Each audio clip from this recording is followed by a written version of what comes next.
Well, I looked on it as as you might do, you know, if you were a musician, a rock and roll artist, for example, like a Bowie or an Elton John. I looked at it that if I told stories people already knew, they'd be thrilled.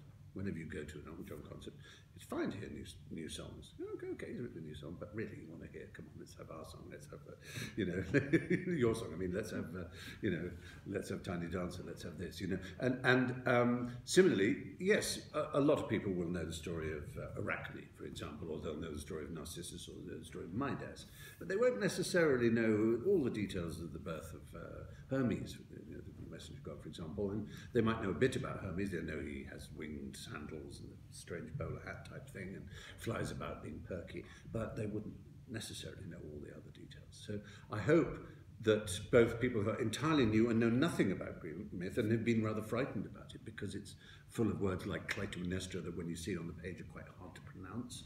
And you think, oh, I can't even say the names.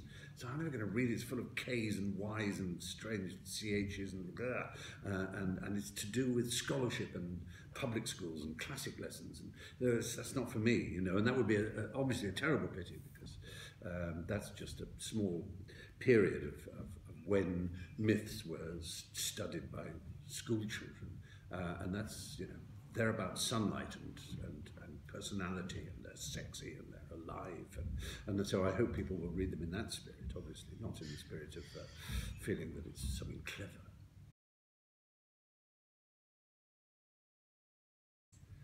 I tried to remember this when I first heard a Greek myth festival.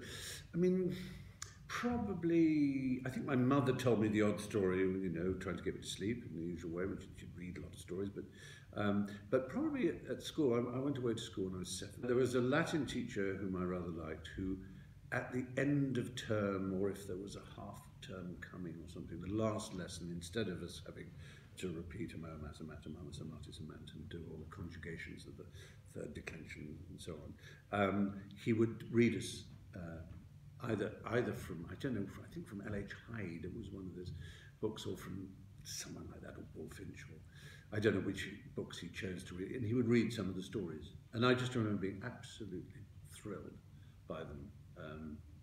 But I remember Theseus, for example. I love the story of Theseus because he was like, you know, and it's the archetype that J.K. Rowling picked up. It's this chosen one, if you like, this boy who grows up, you know, apparently from a very ordinary sort of family, but his father, and is his father the god Poseidon, or is he the king of Athens? And he's an absent father, and his mother tells him that his father left these things for him, but they're under a stone, and every year he goes to try and remove the stone, and he can't. And you think, oh, these are what are known as mythemes in the trade, sort of tropes that are common across different myths and legends. It's a little hint of King Arthur and the sword and the stone, and, you know, or a little hint of all of these sort of things, and he eventually pushes it, and he finds a sword, and he finds a shield, and his mother says, you have to go see your father in Athens.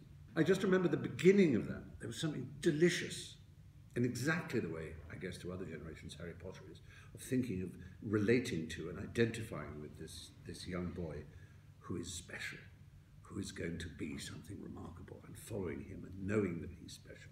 And there's something just archetypal, primal, perfect about such a story.